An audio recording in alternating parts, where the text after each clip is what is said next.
Bienvenidos a esta segunda parte de... No era estaba planeado partirlo en dos el video, pero pues ya al final dije, vamos a dejarlo ahí y vamos a hacer otro video porque ya está muy largo, ya es media hora. Pero considero que pues, está muy bueno y sobre todo falta esta parte. Aquí, continuando con el video, le hace la primera pinche pregunta que vale la pena que le hicieran a Milei. Porque le mencionan si a la hora de dolarizar no va a perder competitividad el empresario argentino. Por ejemplo, él menciona unos lentes. Mira, aquí estos lentes que los fabrican aquí en Argentina, a la hora de dolarizar la economía, ¿no se perderá competitividad? Y bueno, déjenme checar que responde y yo lo comento. A ver, hace la mayor tontería. A ver, el entrevistador dice, mira, vos yo tenés estos lentes y le pregunta sobre la competitividad de, bueno, estos no son unos lentes, ¿no? Pero bueno, de la competitividad del productor argentino sobre, por ejemplo, de un producto X, en este caso unas gafas, de que si a la hora de dolarizar no va a perder esa competitividad ante otros mercados, porque bueno, tal vez no sea obvio, pero a la hora de dolarizar una economía, como lo dije, los precios van a subir. Eso lo dije incluso en el primer video. Muchos creen que al ser la conversión, no, pues yo gano 2,000 pesos argentinos, me van a pagar $2,000. No, te van a pagar su equivalente en dólares, que serían 6.8 por ahí, ¿no? Al tipo de cambio de 300 pesos, ¿no? Es de 300, pero creo que está a 340. Bueno, esa es la realidad. Y los precios van a subir, porque lo mismo ya pasó cuando entró el euro en Europa, que los precios de la canasta básica y muchos otros insumos y servicios se elevaron de valor. Para crear es como decir, es como cuando uno hace un ajuste de precios y va uno a vender un producto y dice, bueno, a ver, mira, aquí tengo un papel. Vamos a usar este papel, mira, yo tengo este papel, actualmente me vale tanto, ¿no? Bueno, como hay una inflación cerca del 2%, eso es lo que se maneja como una inflación sana, eh, que bueno, sana entre comillas, bueno, yo tengo que ir ajustando mi precio. Cuando entra una divisa nueva, obviamente más poderosa, bueno, yo solo ajusto mi precio a arriba de lo que de lo que lo venía ajustando. ¿Por qué? Porque yo necesito generar un margen de ganancia mayor para poder seguir comprando el producto cuando lo tenga que recomprar. ¿Sí? ¿Por qué? Porque cuando yo vaya a comprar otro rollo de papel, pues me lo van a vender ya también ellos en euros, por lo que pasó en Europa. Entonces yo tengo que a este rollo que todavía lo compré en mi moneda local, le tengo que cobrar un margen un poquito más alto porque obviamente va a subir en la cadena de producción los insumos. Tal vez soy un poco complejo, no es tan complejo, simplemente es que a la hora de pues, ir cambiando precios o actualizando precios, pues obviamente sube, lo vemos todos los días con la inflación. Va subiendo, que hoy un litro de leche me costó 12, la próxima semana me vale 14, la próxima 15. Entonces, ¿qué pasa? Que el productor dice, oye, güey, ya va a subir. ¿Cuánto subió? No, pues subió un peso. Súbele 1.50. ¿Por qué? Porque esos 50 centavos son mi margen de utilidad que va a cubrir el próximo costo. Porque si, a ver, tal vez suene complejo. Otro ejemplo, a ver, con la misma litro de leche. Yo compré un litro de leche. Ok. Ese litro de leche hoy lo compré, pues soy vendedor, soy una tienda, a 12 pesos. Bien, lo vendo 2 pesos arriba, lo voy a vender a 14 pesos. Bueno, cuando mi margen de ganancia es de 2 pesos. Bueno, como la inflación está alta, la próxima semana me dicen, oye, ya no vale 12 pesos, ya vale 12.50. Entonces, si yo vendí esa leche a 14 pesos, mi margen ya no es de 2 pesos, es de 1.50 porque ahora ya la tengo que comprar más cara. Entonces, ¿qué hago? Que le subo todavía un poquito más. Cuando hay inflación sucede eso, van subiendo los precios y vas escalando porque tienes que ir actualizando constantemente y por eso tienes que ir cobrando un margen cada vez mayor, porque si no cobras un margen cada vez mayor, eso te va a comer tu ganancia. Lo mismo pasa cuando haces el cambio de divisas, porque al final las divisas y las monedas se han vuelto una mercancía. Y eso es lo que Milei no dice. Entonces aquí el ejemplo que le pone con los lentes, que dice, oye, pero si un productor argentino que, por ejemplo, hace estos lentes, no va a perder competitividad a la hora de pasar a dólares o dolarizar la economía, él dice, no, ¿por qué? Él se escuda, ¿no? Diciendo puras babosadas, puras tonterías, en serio, da pena ver.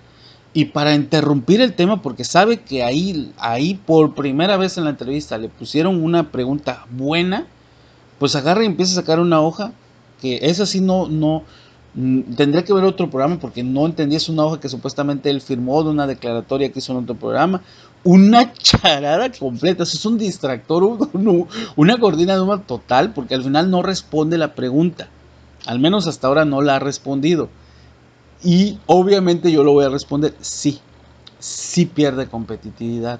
Y para que vean un ejemplo, pasó lo mismo en Italia. Italia era la China de Europa. ¿Por qué? Porque si se dan cuenta, muchos de los lentes que se vendían hace, que será una década atrás, eran Made in Italy, Made in Italy, Made in Italy. Y pues obviamente pues acá pues Italia tiene un concepto, no, pues es Europa, bonita, Roma, Torre de Pisa, Florencia, Da Vinci, Miguel Ángelo, toda una cultura grandísima que tiene Italia y obviamente un prestigio que tiene impresionante. Pero pues era la Lamborghini, Ferrari, pero realmente Italia era la China de Europa porque hacía muchos productos a muy bajo costo, porque por eso Italia jugaba con su moneda, podía devaluarla, devaluaba la moneda como metiendo más masa monetaria, haciendo que sus productos bajaran de precio para la exportación, generaba una mayor exportación, al exportar más conseguía mayor cantidad de divisas, fortalecía nuevamente su moneda y era un ciclo que podía estar constantemente, es un círculo que podía estar constantemente haciendo porque tenía el control de la moneda del Banco Central Italiano, cosa que se perdió cuando se crea el euro. De hecho, por eso se habla de un Italexit, o de que Italia se quiere salir de la zona euro, porque les ha costado mucho a su economía, y no solo a su economía, a su máquina comercial de productos, a su industria, porque han perdido competitividad al momento de abrazar el euro, perdieron competitividad entre otros países que empezaron a sacar productos también muy económicos, dígase China, y de hecho lo vemos actualmente. Antes todos los lentes decían Made in Italy, hasta el más sencillo decía Made in Italy, y ahora no, ahora ya vemos Made in China, o vemos Made in, no sé, India, vemos otras que fueron manufacturados en otros lados. Entonces ahí vemos cómo Italia fue perdiendo el mercado y lo ha ido perdiendo constantemente. ¿Por qué? Por abrazar una moneda fuerte y perder el control sobre el tipo cambiario de su de su moneda, a comparación del euro, que pues ahora en el euro ya no tiene ese control. Es, nuevamente, son términos que se oyen muy complejos, pero realmente no son tan complejos, simplemente se basa en lo que, que al hacer una convertibilidad, pues yo encarezco mi producto, por lo que decía antes, porque mi cadena, el margen de ganancia tiene que ser constante, y obviamente si sube un producto, pues yo le tengo que subir un poquito más. Entonces, ese tipo de cadenas, cuando entra una divisa muy fuerte, este, se encarecen, porque todo el sistema se encarece. Desde el productor de plástico, por ejemplo, en el caso de los lentes, no sé, de los tornillitos, de todo, se encarecen. Entonces, obviamente, le va sumando hasta un punto en que tú ya te quedas con un producto armado que obviamente es más caro que en un principio. ¿Por qué? Porque tu moneda, que antes era más débil, te generaba costos más bajos.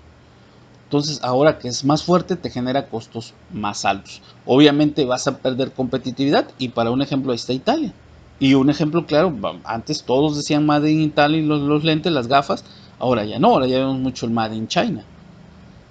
Entonces, sí, la respuesta es sí, van a perder competitividad los productores a la hora de dolarizar su economía, pero Javier Milei se la pasa divagando y divagando. Nuevamente saca el papel, están hablando del papel, ya la pregunta quedó olvidada, es una chorada, una cortina de humo que da pena verla, la verdad. Oh, Dios mío. Yo no sé cómo hay gente que pueda creer eso. A ver, por primera vez el entrevistador en verdad le pone una pregunta dura y vean la respuesta tonta. Voy a poner el audio. No me sé el nombre del entrevistador, se me perdió por ahí, pero vean la tontería que responde. Suponte que yo fabrico estos estuches para anteojos y ya Javier Milei te tocó ser presidente y dolarizaste la economía. Pero hay unos norteamericanos en Alabama que fabrican el mismo y unos belgas en Bruselas que fabrican el mismo. Yo, hasta que vos no habías dolarizado, era competitivo. Pero como ahora estoy dolarizado, no soy competitivo con ellos, porque me subieron los costos, etcétera, etcétera, etcétera. ¿Me podrías asegurar que igual sigo siendo competitivo económicamente hablando? Hablale a la pyme, ya le hablaste al campo, hablale Claro al que que no. tiene un pequeño negocio y exporta sus productos de Argentina. No, vamos por partes.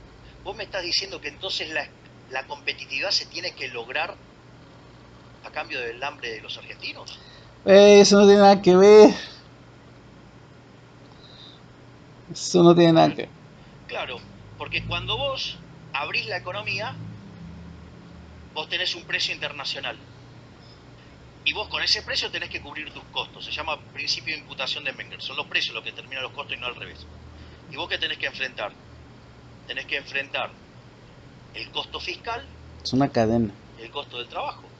Entonces vos me estás diciendo que para sostener a los políticos ladrones vas a utilizar la herramienta perversa de la devaluación para destrozarle el salario en real o el salario en dólares a los argentinos para reventarlos de hambre. ¿Ese es un buen negocio? No, me hiciste una inversión falaz. No es una inversión falaz. Es brillante como me lo planteas. No, dialécticamente me lo diste vuelta. Yo te estoy preguntando teoría económica. No, Javi, ya sé. Y yo no te puedo nunca ni entrar a discutir bueno, entonces, ahí. Entonces, la pregunta es cómo termino siendo. Ya me hablaste del campo. De vuelta a la pregunta. Es un tema moral. Es un tema moral. Es un tema económico, güey. Para sostener al fisco, o sea, ¿por qué vos hoy no sos competitivo? Porque tenés un fisco que te devora todo. Tenés el demonio de Tasmania, es un bebé de pecho al lado del fisco argentino, ¿ok? Entonces el punto es el siguiente.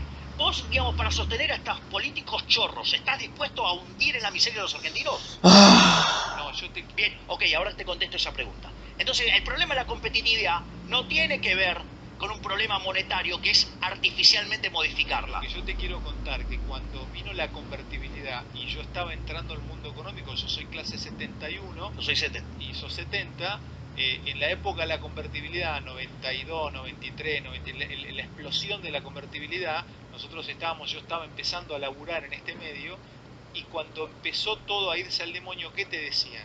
En el 1 a 1 se fundieron un montón de empresas pymes en Argentina. Bueno, eso porque es falso. No pudieron competir. Pero es falso, porque ¿sabes qué? El PBI per cápita en Argentina subió, digamos, y fue una de las épocas más brillantes de la historia argentina. De hecho, el PBI, vuelvo a lo mismo, no es lo mismo. O sea, el Producto Interno Bruto, obviamente es lo que estamos hablando en el anterior video, de que esta falacidad de decir, ay, que fuimos potencia. Sí, claro, se exportó mucho, hubo mucha masa, mucho dinero, mucha entrada de dinero, pero que caía en unas pocas manos. Él está hablando de las pymes, muy bien, pymes, pequeños y medianos productores, muchos tronaron, obviamente porque se carenció su cadena productiva, su cadena de todo esto que compraban, todos estos insumos subieron de precio. Entonces claramente perdieron competitividad todo este tiempo y no ha contestado la pregunta. No la ha contestado. ¿Por qué? Porque sabe que van a perder productividad y simplemente se la saca diciendo, pues, ¿qué querés? Que sigamos con esa estafa de la inflación, de los políticos churros y claro, que quieres determinar que si somos productivos en base a la pobreza del pueblo argentino. O sea, güey, no tiene nada que ver. Y por eso puse el ejemplo de Italia. Italia jugaba con esta, incluso China lo hace. Actualmente China incluso se le ha acusado de devaluar su moneda artificialmente para poder seguir siendo competitivo. Y bueno, así que China es un país de pobre. China ha sacado millones de la pobreza. Entonces, no vengas con tonterías, Milei, vos ya es una persona grande, madura, deja de decir niñerías. Serio. Y bueno, vamos a seguir con el audio ya un poco más.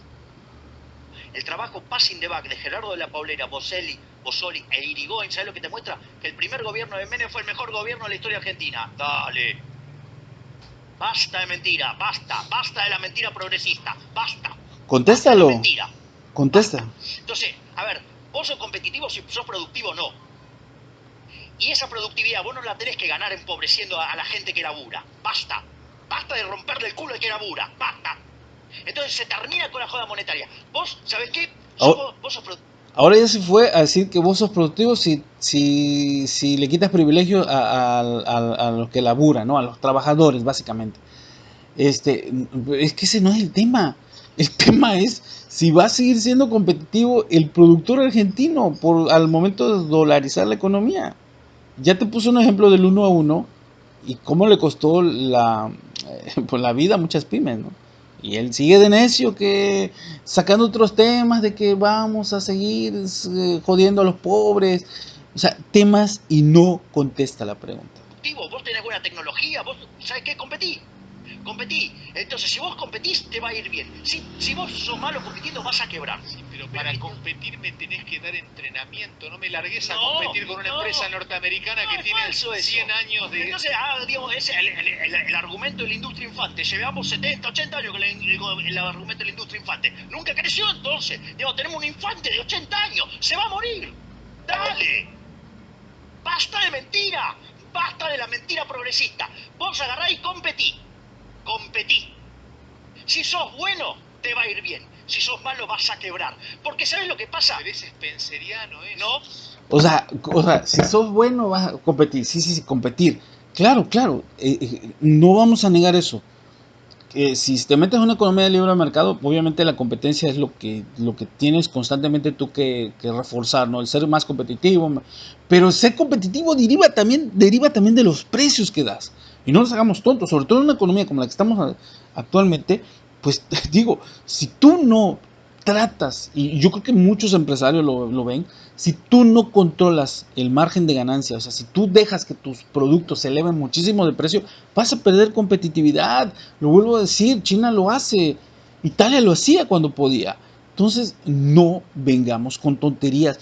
No tiene nada. El expertise que menciona el entrevistador obviamente cuenta y tiene mucha razón, porque ese expertise yo siempre lo he criticado. Debería estar en el nivel, en la enseñanza de todos los países que quieran buscarse un progreso, es enseñarles a sus ciudadanos ser no solamente contribuyentes, sino también ser empresarios, sino también ser buenos, no solamente ser buen trabajador. Digo, tenemos el caso aquí en México de instituciones educativas a las cuales yo respeto mucho, como el CONALEP, que podrán hacerle miles de memes, pero digo, a las pruebas me remito. CONALEP muchas veces fue la base obrera de las empresas, pero ¿qué pasa? Solamente eran obreros, no se les enseñó a ser empresarios. Y ese es un gran problema, porque siempre vas a depender de que alguien tome la batuta o de que venga un inversor extranjero a poder a poner una empresa para tú poder crecer. No, también debemos de ser emprendedores. Es muy difícil, no se nos enseñó a ser emprendedores. Y eso es lo que está diciendo él. Bueno, ¿cómo vas a competir? Sí, pues también debes de educarlos de manera de esa expertise para que sean emprendedores. Y no, es que no me vengas con esos choros, es que es un bebé de 80 años y nunca pudieron ser competitivos. No, pues si libre mercado, si no eres competitivo, no. Sí, si no eres competitivo te va a llevar la madre, te va a llevar la reatonga si no eres competitivo. Pero genera las condiciones para ser competitivo. Genera las condiciones. Es lo que hace China, es lo que hace Estados Unidos. Estados Unidos se ha venido una decadencia precisamente porque ha perdido competitividad. Eso es. Alemania también ha sufrido porque ha perdido. Alemania, lo que tiene Alemania es en su economía es de que es muy tecnificada, y obviamente eso los mantiene siendo competitivos porque tienen mucha tecnología, mucha técnica, y esos obviamente no cualquier país desarrolla este tipo de tecnologías, y por eso lo compran. Pero si al rato, no dudo que pase ahí, empieza a copiar como China, como no sé, como otro país asiático, que el que ustedes me digan, como Corea, incluso como Corea del Sur, empieza a copiar, obviamente van a empezar a perder competitividad. ¿Por qué? Porque ellos van a generar precios más económicos. Es cierto, no podemos seguir viviendo de que vamos a competir dañando los sueldos de los trabajadores, los derechos de los trabajadores, pero desgraciadamente eso es vivir en una isla, porque hay países que sí lo hacen y a la larga ocasionan competitividad. Con esto no quiero decir para nada estoy a favor de quitarle derechos a los trabajadores, no hombre, todo lo contrario, pero debe de haber un equilibrio en la balanza. También no podemos porque sí lo he visto, que hay trabajadores que están sobre beneficiados con apoyos, en serio, ¿eh? Y lo he visto también. Entonces debe haber un equilibrio en la balanza. Pero, digo, al final no ha respondido. No ha respondido, Milei. ¿Ya? ¿Y cuánto tiempo llevamos? No, pero no. A ver, seguime. A ver, vamos, ahí te voy a explicar, dame. Si estos anteojos yo no soy eficiente, vos vas a ser, digamos, yo voy a la quiebra. Ahora, ¿qué es lo que pasa? Aquel que tenía que comprar los anteojos y que iba a gastar una fortuna en estos anteojos, descartemos que estos son los anteojos del presidente de Argentina que va a terminar con la inflación. Por eso, digo, pueden valer $250.000. Pero al margen de eso, ¿qué es lo que quiero decir? Que cuando vos ahora vas a tener que comprar anteojos, los vas a comprar mucho más caros, mucho más baratos. Al comprarlo mucho más barato, a vos te va a quedar recursos para gastar en otro sector de la economía que es eficiente, y ese sector es el que va a crecer, y ese es el que va a absorber mano de obra, y va a absorber trabajo, y va a pagar mayores salarios, y no solo que te va a pagar mayores salarios porque es más productivo, sino que además, como está comprando la cosa más barata, el salario real aumenta. ¿Y qué haces mientras tanto con Grabois, Beliboni y toda la muchachada? Los pongo a estudiar economía. ¿Qué decía Hayek? ¿Qué decía Hayek? Bueno, al final se desvió el tema. Ya el entrevistador, yo creo que ahí se da cuenta perfectamente de que él no la va a contestar. Simplemente dijo que bueno, que si pierdes competitividad en otra, pero que hay muchas cadenas de productividad y obviamente pues que otra que sí sea competitiva va a generar empleos. O sea, en pocas palabras, bueno, si se va al campo del carajo, que se va al carajo, pues total, queda la industria, ¿no? O sea, es que lo dijo en otro video y que le contesté en otro YouTube, donde lo entrevistaron también, que es puras babosadas, dice. Puro vende humo. Es que yo por eso digo, es un vende humo. O sea, yo lo dije, es que este estudio se llenó de humo porque dice puras tonterías, Milei. La verdad. O sea, analícenlo, tómense el tiempo, sobre todo los argentinos, tómense el tiempo de ver lo que está diciendo. Y es puro humo, no es verdad. Tenemos un equivalente aquí en México, que es Ricardo Anaya. Ricardo Anaya constantemente habla de las energías verdes y esto, y que es más barato y que la chinga. Ajá. Y lo que es el pagar el porteo, pagar la distribución, las horas y el hecho de la instalación de estos, instalación de estos generadores, ya sea eólicos o solares, todo eso tiene un costo. Todo eso tiene un costo y ese costo lo ha ido absorbiendo el Estado. Por eso la electricidad verde, que no es tan verde como se diría, pues obviamente es más barata. Pero también hay que tomar en cuenta que están subsidiadas. Está subsidiado todo eso. Por eso, y bueno, ha generado un costo más barato. Otra cosa, no es una energía de la cual podamos almacenar. La energía no la puedes almacenar. La energía es muy difícil que la puedas almacenar, por lo tanto debe estar en constante flujo. Y pues obviamente hay un límite a la energía que pueda, independientemente que puedas generar mucha energía a través de turbinas eólicas y solar y todo eso, pues también hay un límite. Por ejemplo, cuando no hay sol, pues no hay una alta generación de energía. Entonces necesitan entrar otros tipos de energía que logren, ahora sí, llenar ese hueco energético. Entonces, todas esas cosas complejas, el equivalente que tenemos aquí en México, que es Ricardo Anaya, no lo dice. Y constantemente está sacando videos. Claro, Ricardo Anaya hay algo que no tiene. Es aburrido el tipo. Es aburrido. Tú lo ves y te dan ganas. Es un junior aburrido. Aquí Javier Milei no. Javier Milei es rapaz, tiene un carácter agresivo, ataca, es como una fiera que se lanza. Sí, eso es lo que ha atrapado a la gente. Y claro que si llegas a alguien cuando tu moneda se está devaluando terriblemente, cuando el dinero no te alcanza, cuando todo sube de precio, cuando tus empresas empiezan a perder competitividad en algunos sectores, no en todos, pero en algunos sectores, cuando pues ya la vida se vuelve tan cara y llega alguien que dice que te va a solucionar la vida simplemente dolarizando la economía, pues claro que tú dices, bueno, sí es la esperanza, obviamente lo sigo, y más cuando veo que ataca y dice esos políticos chorros, esos políticos que no sirven para nada, que no los defiendo, pero pues simplemente lo único que me estás haciendo es vender humo. Eso es lo único que estás haciendo, venderme humo, porque no me estás vendiendo soluciones. Y aquí en una simple pregunta donde tenías que aceptar que ese productor va a perder competitividad, ¿qué dijiste? No, te empezaste a ir por la tangente y ya el entrevistador, porque también el entrevistador te hace la jugada, ya no te siguió insistiendo. Así de fácil. Entonces, no manches, 25 minutos, no puedo creerlo. Dios mío. A ver, vamos ya al cierre ya. Ya serían 2 videos, sería 1 hora. Él dice, aquellos países que son más libres son los más ricos. Bueno, entonces, ¿y China es un país libre? ¿O qué tan reprimida es su población? Digo, porque muchas veces aquí en Occidente vemos que son muy reprimidos. Bueno, yo he visto youtubers de China y yo no lo veo nada reprimido. Al contrario. Pero bueno, ¿por qué dices algo en lo cual no es cierto, Milei? No es cierto. No tiene nada que ver la libertad con la riqueza. Yo veo, hay países que han sido muy liberales y la riqueza se ha concentrado en unos sectores y la gente de pie, la gente de clase media es pobre. Y clase media entre comillas.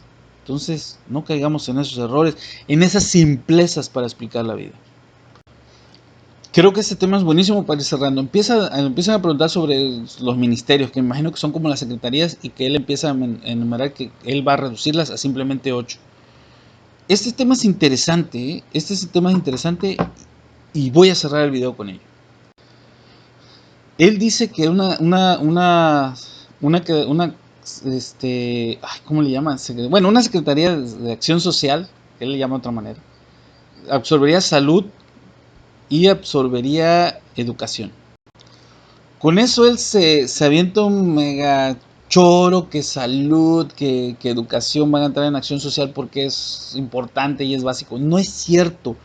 Ahí lo que está diciendo mi ley es que va a reducir este tipo de secretarías, o sea, va a ser el Estado más chiquitito para reducir costos, obviamente, pero también para que pierda fuerza. Entonces, ¿qué va a hacer? Que salud y educación, 2 pilares para la sociedad, pues los va a establecer en una sola, en un solo ministerio, así le llama él, sus secretarías, porque porque es muy importante conjuntarlos, bla, bla, bla, bla. No es cierto, lo único que va a hacer es que los está juntando simplemente para reducir costos y porque sin duda alguna eso indica que les va a generar, les va a destinar menos ingresos.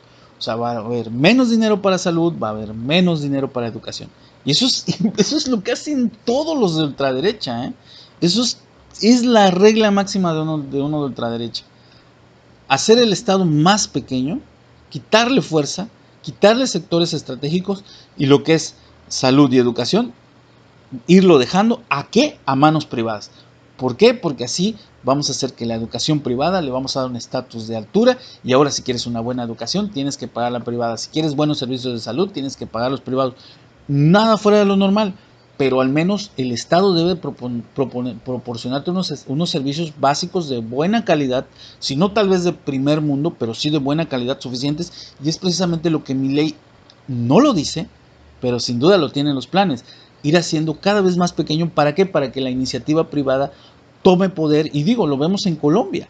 Colombia la educación no es gratuita, y cuando llega un colombiano aquí a México dice, ¿qué? Pero si aquí la educación es muy barata. ¿Por qué? Porque Colombia sigue el modelo o ha seguido el modelo de Estados Unidos y lo vemos incluso, yo lo veo a través de películas, lo he visto, hay una película que se llama Lady Bird, donde el papá ya está grande, ya el señor, y hasta apenas le manda la notificación que por fin ha pagado el préstamo que hizo cuando él era estudiante, préstamos para poder estudiar.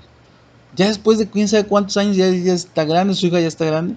Y se enfrenta en la disyuntiva de que bueno, puede volver a pedir otro préstamo, pero esta vez no para él, sino para su hija. Cosa que la esposa no quiere, porque dice, ya pasaron tantos años que ya queremos vivir nosotros, vamos, ya queremos disfrutar la vida nosotros. Pero el papá, pues él piensa en su hija y no quiere ver a su hija endeudada como él. Entonces, y lo enfrenta a una disyuntiva de spoiler alert. No voy a dar spoiler alert. Si la quieren ver, véanla, está interesante. Entonces, a pesar de que vivas en una economía de primer mundo, las deudas existen. Y precisamente aquí lo que mi ley propone es eso. Ir endeudando a las familias para que accedan a servicios básicos como la educación y la salud. No lo va a decir así, pero es sin duda parte del plan porque así va a reducir los gastos del Estado y lo va a hacer más pequeño y obviamente va a generar menos carga fiscal para poder solventar su proyecto de dolarización que, bueno, ya lo expliqué antes, es una mesa sin una pata. Así que vamos a cerrar ya. Voy cerrando nada más. Es que en serio, cada parte tienes que contestar. Habla del Ministerio de la Mujer y que lo va a cerrar. Yo no conozco las acciones del Ministerio de la Mujer de Argentina, pero sí me encontré con una youtuber argentina que está interesante porque tira muchas de esas falacias del feminismo o feminax. Tira muchas de esas falacias y puedo decir, bravo, bien, y yo lo avalo. El detalle es que lo hace con el fin de también instaurar una cierta ideología, si no machista, pero sí de status quo, tradicional y conservador. Entonces, aquí es un poquito delicado el tema, siempre, porque yo también concuerdo que el Ministerio de la Mujer y eso son instituciones que yo creo que no están de más tal vez, pero sí tienen que cumplir muy bien su función. O que podrían sí ser absorbidas por otras secretarías o ministerios en este caso. Pero bueno, hasta aquí dejamos el video. Ya le contestamos aquí en este programa de Animales Sueltos. Es un vendehumo total, Milei. No se dejen engañar. Porque tal vez este cuate es argentino y tal vez simplemente diga, pues esa pinche Argentina, chica su madre, no está allá. No. Esto va a pasar en Latinoamérica, va a pasar aquí en México. Tenemos a Anaya. Anaya, lo que pasa es que es un junior, es un ser sin gracia alguna, es un Chicken Little, o sea, le queda perfecto, nadie quiere Chicken Little. Pero no dudo que pueda haber, es como si fuera Anaya, para los que son de México, con su pensamiento de Anaya, así, todo vendepatrias, pero con la actitud de Fernández Noroña. Todo agresivo y todo. Que voy a decir algo, Fernández Noroña, a pesar de ser agresivo y todo y directo, no es como Milei. Noroña no es tanto que sea agresivo, es directo. Y Milei es agresivo, es más como tipo Trump. Entonces, este tipo de políticos los van a ir generando en la derecha, precisamente para aprovechar de estas condiciones que se están generando, porque desgraciadamente esta crisis mundial pinta para largo. No se va a acabar pronto. Desgraciadamente, y ay caray, a ver a dónde llegamos. Bueno, espero hayan disfrutado de esta segunda parte y la primera parte de Javier Milei. Yo sé que estos videos no son para todo público, yo sé que a lo mejor no sean tan vistos como otros que tengo por ahí en mi canal, pero espero los disfruten, espero que si al menos te hayas tomado el tiempo de hacer una pequeña reflexión, porque es importante no dejarse engañar por este tipo de personajes que simplemente no valen la pena, vienen a vender humo, son unos falsarios. Entonces, nos vemos hasta un próximo video de tu canal favorito, Criticando con Vegamax.